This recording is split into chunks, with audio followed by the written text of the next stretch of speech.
Pernahkah Anda membayangkan apa yang terjadi di balik tirai megah istana kerajaan? Kekuasaan, harta, dan kemewahan seringkali menjadi daya tarik utama.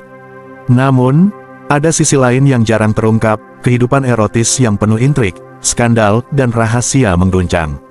Hari ini, kita akan membuka tabir gelap itu dan mengungkap 7 fakta mengejutkan tentang kehidupan erotis di balik tirai istana kerajaan. Bersiaplah, karena ini bukan cerita biasa.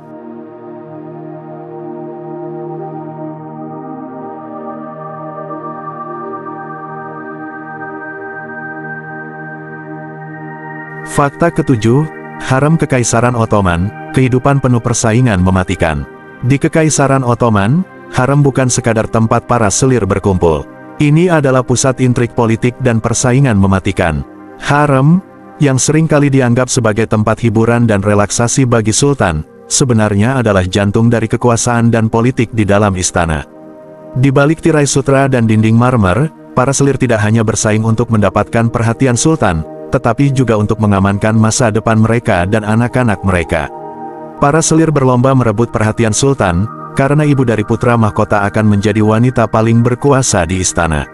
Menjadi ibu dari putra mahkota berarti mendapatkan gelar Valide Sultan, yang memberikan kekuasaan besar dalam urusan negara dan istana. Valide Sultan seringkali memiliki pengaruh yang lebih besar daripada pejabat tinggi lainnya, bahkan bisa mempengaruhi keputusan politik dan militer sultan. Tidak jarang racun dan pengkhianatan menjadi senjata dalam perang dingin ini. Intrik dan konspirasi adalah bagian dari kehidupan sehari-hari di harem. Para selir menggunakan segala cara untuk menjatuhkan saingan mereka, termasuk meracuni makanan atau minuman, menyebarkan fitnah, dan bersekongkol dengan pejabat istana. Pengkhianatan bisa datang dari mana saja, bahkan dari orang-orang terdekat. Harem juga menjadi tempat pendidikan dan pelatihan bagi para selir. Selain persaingan, harem juga berfungsi sebagai tempat pendidikan. Para selir diajarkan berbagai keterampilan, mulai dari seni, musik, hingga politik dan diplomasi. Mereka harus siap untuk mendukung sultan dalam berbagai aspek kehidupan kerajaan. Para selir yang berhasil mendapatkan perhatian sultan seringkali mendapatkan hadiah dan kekayaan yang luar biasa. Hadiah berupa perhiasan, tanah, dan uang adalah hal biasa bagi selir yang berhasil menarik perhatian sultan. Namun, hadiah terbesar adalah keamanan dan status yang datang dengan menjadi ibu dari putra mahkota. Namun, kehidupan di harem juga penuh dengan ketidakpastian dan bahaya. Setiap hari adalah perjuangan untuk bertahan hidup dan mempertahankan posisi. Para selir harus selalu waspada terhadap ancaman dari saingan mereka dan perubahan suasana hati sultan. Kesalahan kecil bisa berakibat fatal. Di balik kemewahan dan kekuasaan, harem adalah tempat di mana nasib seseorang bisa berubah dalam sekejap. Kehidupan di harem adalah cerminan dari kehidupan di istana, penuh dengan kemewahan, kekuasaan, dan bahaya. Para selir harus selalu siap menghadapi tantangan dan memanfaatkan setiap kesempatan untuk naik ke puncak. Di balik tirai sutra yang indah, kehidupan mereka tidak seindah yang terlihat.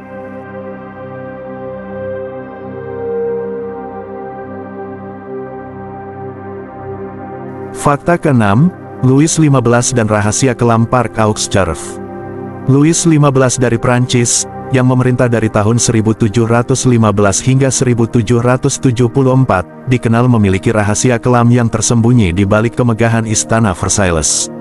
Rahasia ini adalah Parc aux Cerfs, atau Taman Rusa, sebuah tempat di mana sang raja menyimpan wanita-wanita muda dari berbagai kalangan untuk memenuhi hasrat pribadinya. Latar belakang Parc aux Cerfs. Parc aux Cerfs terletak di sebuah kawasan di Versailles yang dikenal dengan nama yang sama. Tempat ini terdiri dari rumah-rumah kecil yang tersembunyi dan jauh dari pandangan publik. Menurut beberapa sumber, tempat ini mulai digunakan sekitar tahun 1755 dan beroperasi hingga tahun 1765. Peran Madame de Pompadour. Madame de Pompadour, yang merupakan gundik utama Louis XV, memainkan peran penting dalam mengatur Parc aux Cerfs. Meskipun hubungan fisiknya dengan raja telah berakhir pada tahun 1752, ia tetap menjadi teman dekat dan penasihat terpercaya Louis XV. Untuk menjaga posisinya dan menghindari ancaman dari wanita lain, Madame de Pompadour memastikan bahwa wanita-wanita muda yang dipilih untuk Parc aux Cerfs adalah dari kalangan rendah dan tidak memiliki ambisi politik.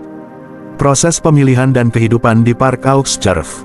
Wanita-wanita muda yang dipilih untuk tinggal di Park Aux Cerf biasanya berasal dari keluarga miskin dan tidak memiliki banyak pilihan dalam hidup mereka. Mereka dipilih oleh pelayan kamar raja, Dominic Guillaume-Lebel, dan dibawa ke rumah-rumah kecil di Park Aux Cerf secara rahasia. Di sana, mereka akan tinggal hingga raja memanggil mereka ke istana untuk memenuhi hasratnya. Setelah beberapa waktu, wanita-wanita ini akan diberikan mas kawin dan dinikahkan dengan pria yang tidak mengetahui masa lalu mereka. Skandal dan pengungkapan, rahasia Park Aux Cerf akhirnya terungkap dan menjadi skandal besar di Prancis. Ketika publik mengetahui tentang tempat ini, mereka sangat terkejut dan marah. Skandal ini memperburuk citra Louis ke-15 di mata rakyatnya dan menambah ketidakpuasan terhadap monarki Prancis. Dampak terhadap Louis ke-15 dan monarki Prancis. Skandal Park Aux Cerf memberikan dampak negatif yang signifikan terhadap reputasi Louis ke-15. Raja yang sebelumnya dikenal sebagai Louis yang dicintai, mulai kehilangan dukungan dari rakyatnya. Ketidakpuasan ini berkontribusi pada meningkatnya ketegangan sosial dan politik yang akhirnya memicu revolusi Prancis pada akhir abad ke-18. Istana yang megah menyembunyikan sisi gelap yang tidak pernah Anda duga sebelumnya.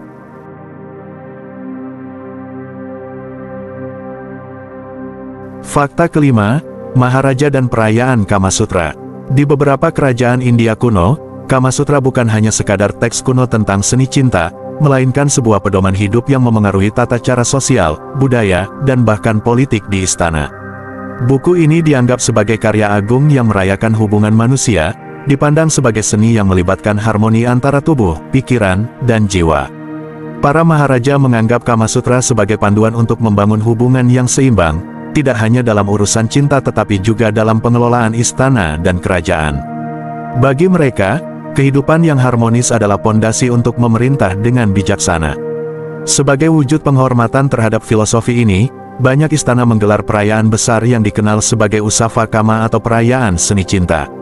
Acara ini dirancang dengan megah, dipenuhi musik tradisional, tarian eksotis, dan pertunjukan seni yang menggambarkan ajaran dalam Kamasutra. Para selir dan penari dari berbagai penjuru negeri diundang untuk menampilkan tarian yang bukan hanya estetis tetapi juga melambangkan filosofi cinta, keindahan, dan keharmonisan.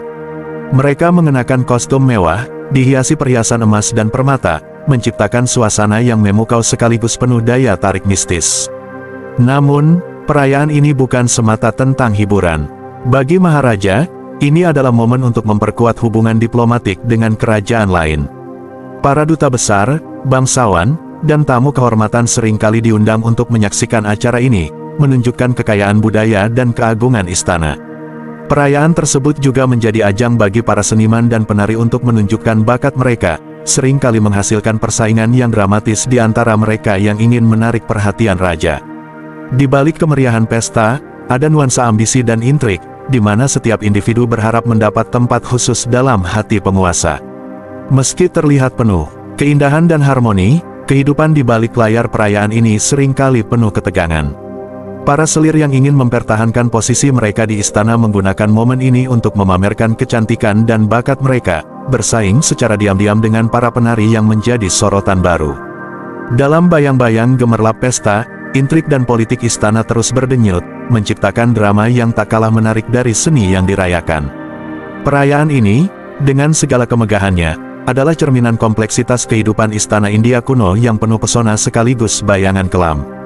Apa yang dianggap tabu di banyak budaya, justru dirayakan dengan kebanggaan di sini.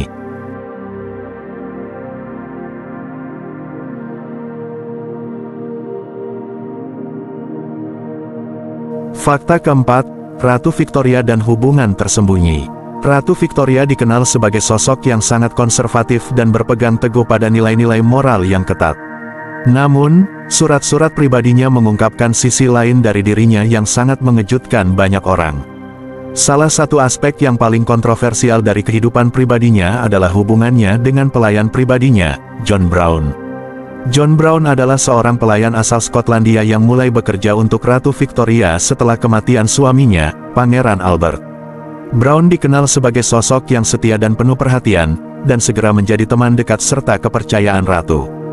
Kedekatan mereka memicu banyak spekulasi dan gosip di kalangan istana dan masyarakat luas. Meskipun hubungan mereka tidak pernah diakui secara resmi, banyak surat dan catatan pribadi Ratu Victoria yang menunjukkan betapa pentingnya Brown dalam hidupnya.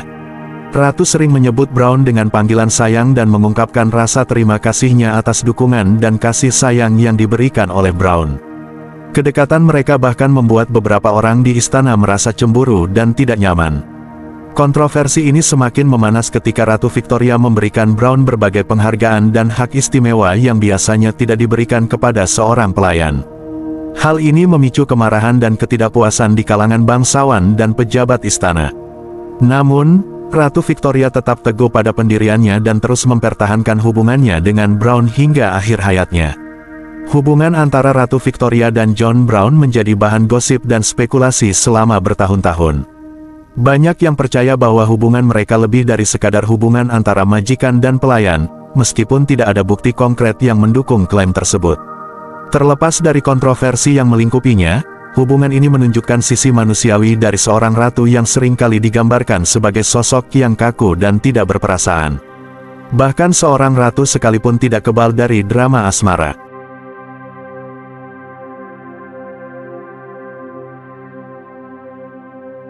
Fakta ketiga, Dinasti Ming dan kelebihan selir.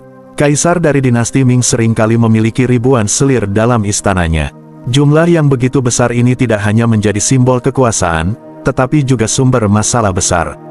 Banyak selir yang terlupakan atau bahkan tidak pernah bertemu dengan kaisar seumur hidup mereka. Selir-selir ini dipilih dari berbagai wilayah, termasuk dari keluarga bangsawan dan rakyat biasa. Mereka dibawa ke istana dengan harapan dapat menarik perhatian kaisar dan mendapatkan status serta kekayaan. Namun, kenyataannya, hanya sedikit dari mereka yang berhasil mencapai posisi tersebut. Sebagian besar selir hidup dalam kesepian dan ketidakpastian, terkurung dalam istana yang megah namun penuh intrik dan persaingan. Kehidupan di dalam istana sangatlah keras. Para selir harus mematuhi aturan ketat dan seringkali menjadi korban dari politik istana yang kejam. Mereka yang tidak berhasil menarik perhatian kaisar seringkali diabaikan dan hidup dalam kondisi yang menyedihkan. Beberapa selir bahkan mengalami pelecehan, penyiksaan, dan pembunuhan. Kaisar Yongle, salah satu kaisar terkenal dari dinasti Ming, dikenal karena kekejamannya terhadap para selir. Dalam satu insiden yang mengerikan, ia memerintahkan pembantaian ribuan selir muda setelah skandal seks yang mempermalukan dirinya mulai beredar.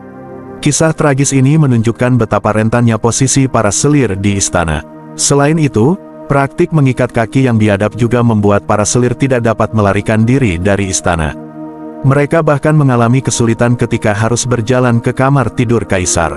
Kekejaman ini menunjukkan sisi gelap dari kehidupan istana yang seringkali tersembunyi di balik kemegahan dan kemewahan.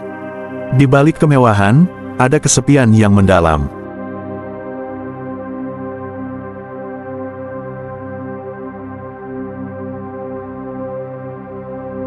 Fakta kedua, Catherine the Great dan kuda perunggu. Catherine the Great dari Rusia seringkali menjadi sasaran rumor tak berdasar, salah satunya adalah tentang kuda perunggu yang digunakan dalam ritual seks. Meskipun tidak ada bukti nyata, cerita ini terus hidup dalam sejarah, memperkuat citra kontroversial sang ratu. Catherine the Great, atau Catherine II, adalah salah satu penguasa wanita paling berpengaruh dalam sejarah Eropa. Namun, kekuasaannya yang besar dan reformasi yang dilakukannya tidak menghalangi munculnya berbagai rumor dan fitnah yang bertujuan merusak reputasinya. Salah satu rumor yang paling terkenal dan terus hidup hingga kini adalah cerita tentang kuda perunggu yang konon digunakan dalam ritual seks. Rumor ini pertama kali muncul setelah kematian Catherine pada tahun 1796 dan terus menyebar di kalangan masyarakat Eropa. Cerita ini mengklaim bahwa Catherine tewas saat mencoba berhubungan seksual dengan seekor kuda, yang sebenarnya adalah kuda perunggu yang digunakan dalam ritual tersebut. Meskipun tidak ada bukti nyata yang mendukung klaim ini, cerita tersebut tetap populer dan seringkali diulang dalam berbagai bentuk, termasuk buku, film, dan acara televisi. Sejarawan percaya bahwa rumor ini berasal dari Prancis, di mana kelas atas Prancis yang bersaing dengan Rusia menyebarkan cerita tersebut untuk merusak citra Catherine. Selain itu, rumor ini juga mencerminkan pandangan misoginis yang seringkali digunakan untuk menyerang wanita berkuasa pada masa itu. Sama seperti Marie Antoinette dari Prancis, Catherine menjadi sasaran fitnah seksual yang bertujuan untuk mendiskreditkan kepemimpinannya. Meskipun cerita ini tidak berdasar, dampaknya terhadap citra Catherine sangat besar. Hingga kini, banyak orang yang masih mengaitkan Catherine dengan rumor tersebut, meskipun sejarawan telah berulang kali membantahnya. Cerita ini menunjukkan bagaimana rumor dan fitnah dapat bertahan dalam sejarah dan mempengaruhi persepsi kita terhadap tokoh-tokoh penting. Legenda atau fakta, hingga kini, dunia masih bertanya-tanya.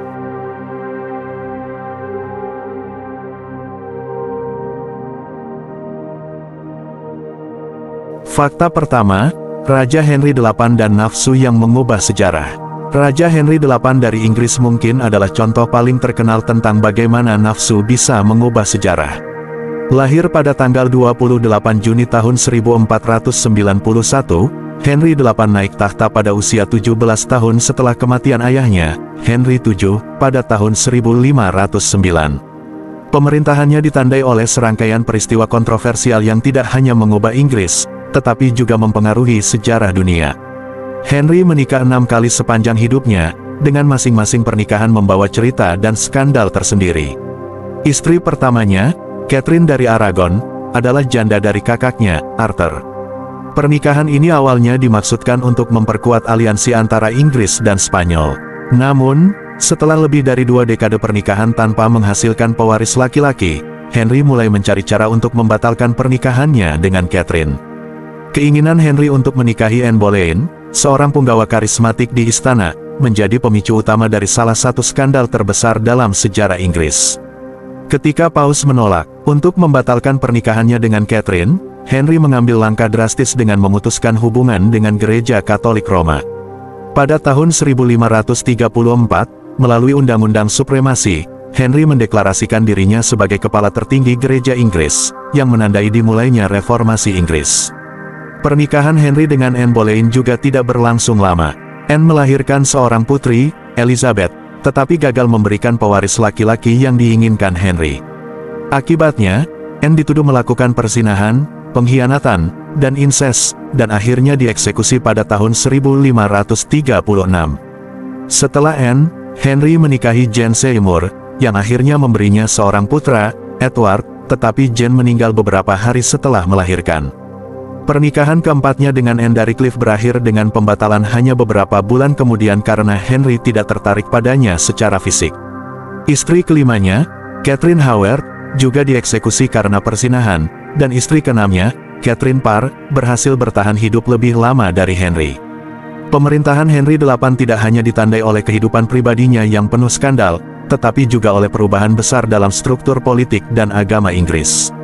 Reformasi yang dimulainya mengakhiri dominasi Gereja Katolik di Inggris dan membuka jalan bagi perkembangan Protestanisme di negara tersebut.